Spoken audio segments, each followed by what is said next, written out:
Kinailangan pa ba natin na i-zero talaga si PhilHealth to free up 74 billion pesos, Mr. President? Kung bago ka lang dito sa NTPH, maaari bang makahingi ng isang like at subscribe? At huwag kalimutan pindutin ang notification bell para ma-notify kapag may ganito tayong upload. Salamat kabayan! Kinailangan pa ba natin na i-zero talaga si PhilHealth to free up 74 billion pesos, Mr. President? I know, Mr. President, that's also the question of many. And I've thought about this long and hard. And there's no denying that PhilHealth has a savings amount of 600 billion, Mr. President. And that's also the reason why initially the administration thought of it as a way also to augment certain short fundings that we had, for example, for health workers, etc. Hindi natin maintindihan ba't hindi nila ginagamit yung pera na nandun na meron sila na nakaimbak sa isang, ewan ko kung anong klaseng account yan, savings account, na ang kinikita ay mas mababa pa kesa sa inflation. Mr. President, hindi pwedeng sisihin na nagkulang tayo sa pagbibigay sa kanila. Kasi nga ang daming ang pera na nandyan. Hindi nila pinamimigay ang pera doon sa mga nangangailangan at tinuturuan din natin sila ng leksyon.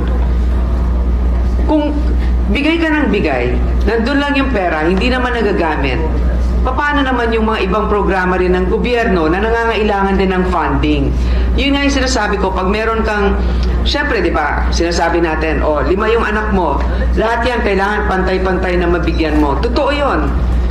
Pero sa lahat sa kanila, tinitignan mo rin kung sino may pangangailangan at sino naman ang may kakayanan na itayo rin ang kanyang sarili.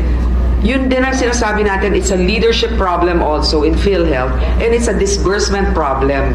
Gaya nga ng sinabi ni Senator Cynthia, ang problema din sa PhilHealth, hindi na natin alam kung ano ba talaga yung mga benepisyo natin. Wala tayong card na nagsasabi hanggang dito o ganyan ang maibibigay sa'yo. Ang tagal-tagal ng approval minsan. Hindi alam ng ating mga kababayan kung paano sila comply dun sa mga requirements. So ito yung mga nagiging issue. Hindi sila kulang sa pera. At alam ko yung iba talagang pinagdidiinan nito. Pero 600 billion ang meron sila. Samantalang ang dami natin din pangangailangan pagdating sa edukasyon, pagdating sa infrastruktura. Alam mo, maganda talagang magbigay ng social protection, wealth transfer. Importante yan. Pero kailangan din natin ng wealth generating initiatives kasi hindi natin mapopondohan ang mga ibang bagay na magbibigay ng suporta sa ating mga kababayan kung ang gobyerno ay walang programa na magpapalago ng ating ekonomiya. I'm reminded of the saying that health is wealth. But I don't think, Mr. President, that we can use funds meant for health so that we will justify this, that we will generate wealth for the nation. Mr. President, the budget of the DOH has increased from last year. So it may not have been an item, for example, in particular for PhilHealth. Pero,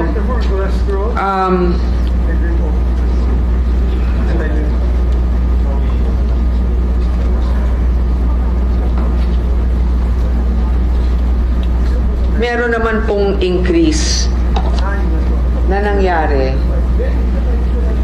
dito sa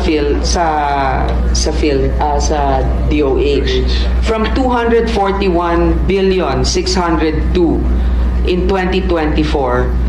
Yung BICAM natin nasa 247,923.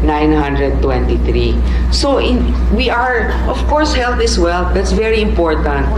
But also, health, the financial situation of our country, the economy, and wealth-generating initiatives are important so that we can support social protection initiatives such as the health sector.